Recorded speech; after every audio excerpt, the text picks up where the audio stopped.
Hello friends, good morning. Welcome to Sneha's cooking diary. இன்றைக்கி நம்ம பூரி சன்னா மசாலா செஞ்சுக்கலாம் பிரேக்ஃபாஸ்ட்டுக்கு. இந்த சன்னா நான் ஓவர் நைட் ஊற வச்சுருக்கேன். இப்போ இதை நம்ம குக்கரில் போட்டு நம்ம பாயில் பண்ணி எடுத்துக்கலாம். நல்லா ஒரு 4 விசில் விட்டு நல்லா கல்லுப்பு ஒரு ஸ்பூன் போடுறேன். அப்புறம் குக் ஆகிறதுக்கு தண்ணி ஊற்றிக்கலாம். அந்த சன்னா முழுகிற அளவுக்கு தண்ணி ஊற்றினா போதும், அதிகமாக வேண்டாம். இப்போ இதை நம்ம பாயில் பண்ணிக்கலாம்.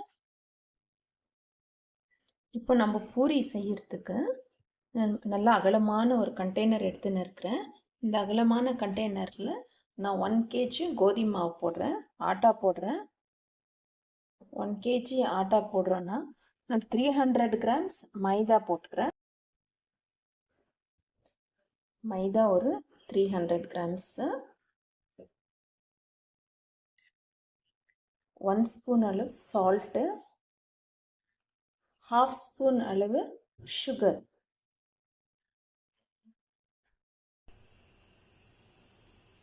இதெல்லாம் மிக்ஸ் பண்ணிக்கலாம். கொஞ்சம் ஆயில் ஊற்றிக்கலாம். 1 ஸ்பூன் அளவு ஆயில். கொஞ்சம் கொஞ்சமாக தண்ணி விட்டு நம்ம இதை பிசைஞ்சிக்கலாம். மாவு கொஞ்சம் கொஞ்சமாக தண்ணி விட்டு நம்ம கொஞ்சம் மாவு ஹார்டாக தான் இருக்கணும், ரொம்ப லூஸாக இருக்கக்கூடாது. பூரிக்கு கொஞ்சம் மாவு ஹார்டாக இருக்கணும். கொஞ்சம் கெட்டியாக பிசைஞ்சோம்னாக்கா எண்ணெய் நம்மளுக்கு அது கம்மியாக எடுத்துக்கும்.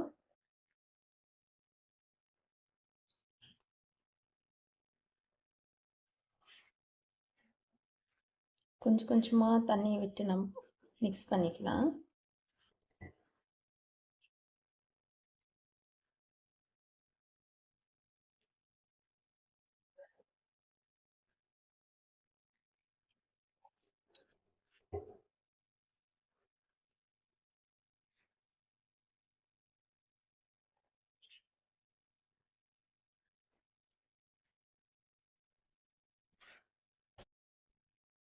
நம்ம மாவு நல்லா பிசைஞ்சிட்டோம். பிசையும் போது கொஞ்சம் தண்ணி அதிகமாக ஆயிடுச்சுன்னா கவலையப்படாதீங்க, நம்ம மைதா மாவு கூட ஆட் பண்ணி மிக்ஸ் பண்ணிக்கலாம். நம்ம மைதா மாவு போடும்போது நம்மளுக்கு பூரிக்கு எண்ணெய் கம்மியாக இருக்கும், அதனால தான் நான் மைதா மாவு ப்ரிப்பேர் பண்ணுறேன். நிறைய பேர் வெறும் மைதா மாவில் செஞ்சால் லைக் பண்ண மாட்டாங்க, அதனால தான் நம்ம கோதுமை மாவு ஆட் பண்ணுறோம். பாருங்கள், இந்த அளவுக்கு மாவு நம்ம கொஞ்சம் டைம் எடுக்கும் நல்லா மிக்ஸ் பண்ணுறதுக்கு. கொஞ்சம் பொறுமையாக நம்ம பூரி நல்லா சாப்பிட்ணுன்னா மாவு மிக்ஸ் பண்ணுறது ரொம்ப டைம் எடுக்கும். இந்த அளவுக்கு நம்ம பிசைஞ்சிட்டோம். இப்போ லைட்டாக எண்ணெய் மாவு காயாமல் இருக்கிறதுக்கு ஆயில் அப்ளை பண்ணிவிட்டு நம்ம மூடி வச்சிடலாம். ஒரு 1/2 an hour மாவு அப்படியே ஊறட்டும்.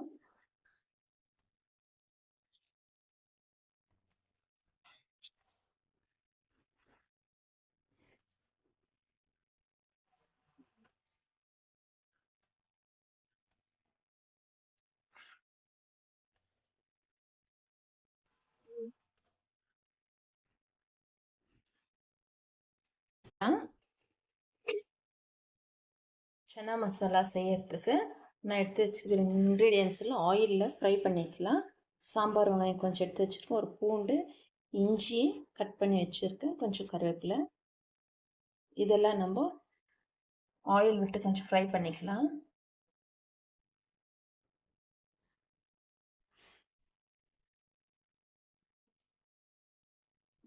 எல்லாத்தையும் ஒன்றா போட்டு நம்ம ஃப்ரை பண்ணிக்கலாம். இந்த ஆயிலில் இது வதங்கட்டும்.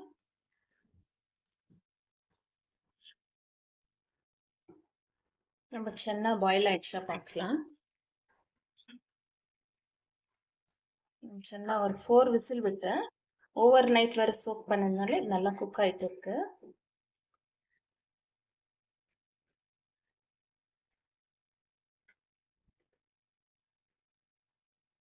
நல்லா குக் ஆகிட்டு இருக்கு.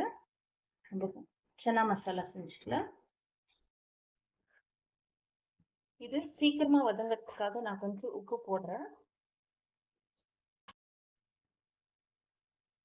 இந்த அளவுக்கு இது வதங்கினா போதும். தக்காளி மேலே இருக்கிற இந்த ஸ்கின் அப்படியே பீல் ஆகி வரணும். இல்லைங்களா, தக்காளி மேலே இருக்கிற தோல் எல்லாம் அப்படியே வருது. இந்த அளவுக்கு வதங்கிட்டா போதும்.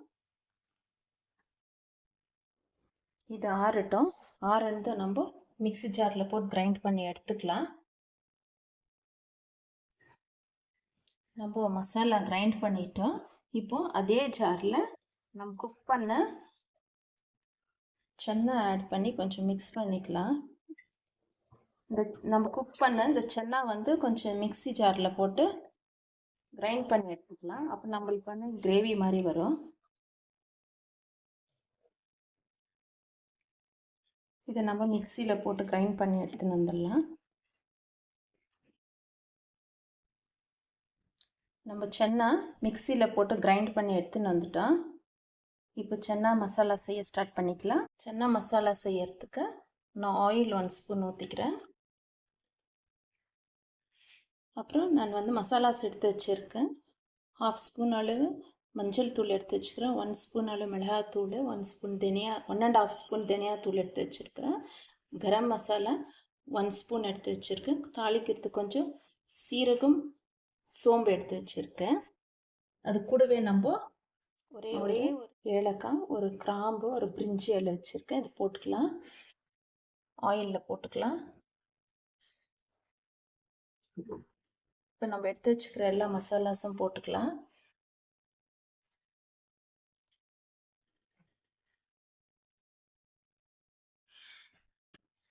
ஆயிலில் இந்த மசாலா ஃப்ரை ஆனதும் நம்ம மிக்சியில் மசாலா ரெடி பண்ணி வச்சுருக்குறோம் இல்லைங்களா, அந்த மசாலா போட்டுக்கலாம். இப்போ நம்ம சென்னா மிக்சியில் கிரைண்ட் பண்ணி வச்சது போட்டுக்கலாம்.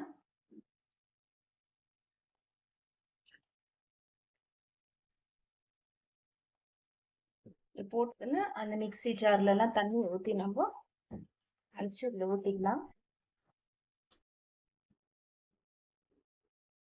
நம்ம கொஞ்சம் அப்படியே எடுத்து வச்சிருக்கிற சென்னா இருக்கு, அதை தண்ணியோட இதில் ஊற்றிக்கலாம்.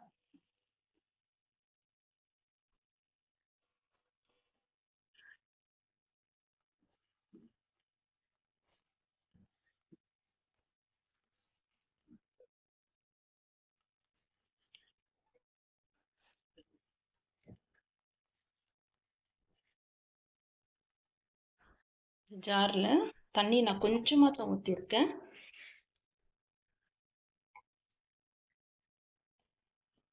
மிக்ஸ் பண்ணிக்கலாம். மிக்ஸ் பண்ணிட்டு இது வந்து உப்பு டேஸ்ட் பார்த்துட்டு நல்லா கொதிக்க விடலாம். இதில் இருக்கிற ஆயில் இதில் செப்பரேட் ஆகி வரட்டும். ஆயில் இதுலேருந்து செப்பரேட் ஆகி வரட்டும். நம்மளுக்கு சென்னா நல்லா கொச்சின்னு இருக்கு. இதில் நான் கசூரி மெத்தி கொஞ்சம் போடுறேன். நம்ம மாவு 1/2 அன் ஹவர் நம்ம ஊற வச்சோம். மிக்ஸ் பண்ணிட்டு நல்லா பிசைஞ்சிட்டு ஊற வச்சோம். இப்போ பூரி செஞ்சுக்கலாம். நான் இதுலேருந்து 1/2 எடுத்துக்கிறேன்.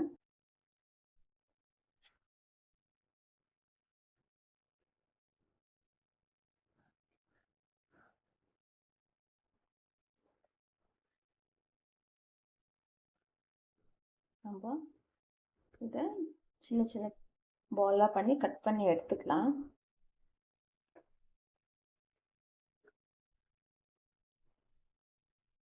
இப்படி நம்ம கட் பண்ணி எடுக்கும்போது நம்மளுக்கு அந்த பால் செஞ்சு வர்றது ஈஸியாக இருக்கும்.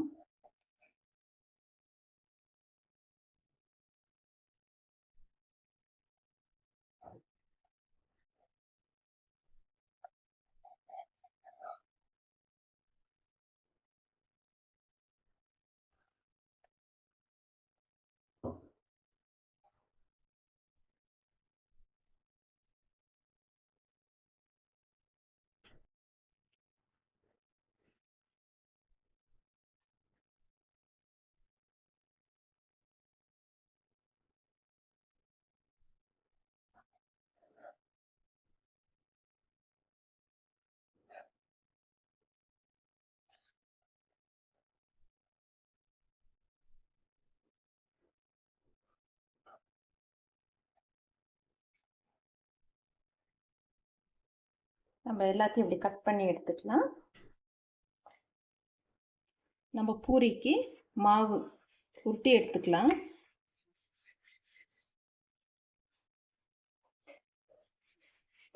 இப்படி திருப்பி திருப்பி நம்ம இப்படி உருட்டும் போது இது இந்த ஸ்கொயர் ஷேப்பில் வரும், இல்லை ரவுண்டு ஷேப்பில் வரும். அவ்வளோதான். இந்த அளவுக்கு இருந்தால் போதும். எல்லாத்தையும் இப்படி உருட்டி வச்சுக்கணும். நம்ம பூரி அப்புறம் போட்டு எடுத்துக்கலாம். ஆயில் நல்லா சூடாயிடுச்சு. இப்போ பூரி போட்டுக்கலாம்.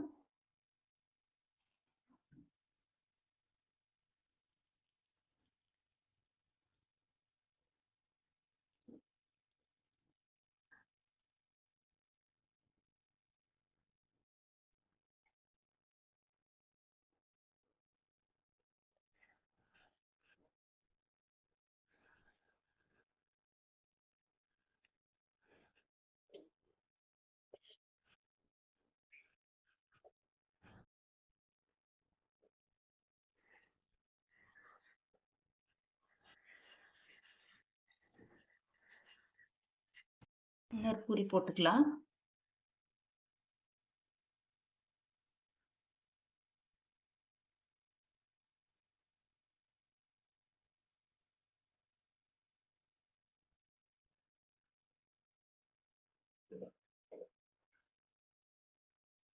மெதுவாக திருப்பி போட்டுக்கலாம்.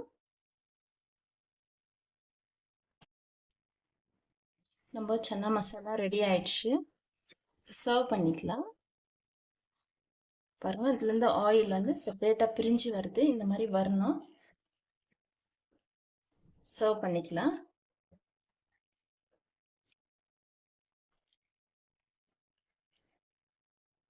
சூப்பராக பூரிக்கு சன்னா ரெடி ஆயிடுச்சு.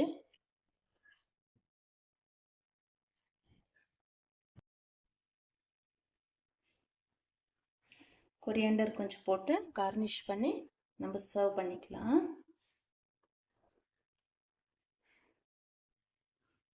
ஓகே ஃப்ரெண்ட்ஸ், நம்மளுக்கு சூப்பராக morning breakfast puri with chana masala ready ஆயிடுச்சு. பூரி பாருங்கள் எவ்வளோ நல்லா சாஃப்டாக வந்திருக்கு.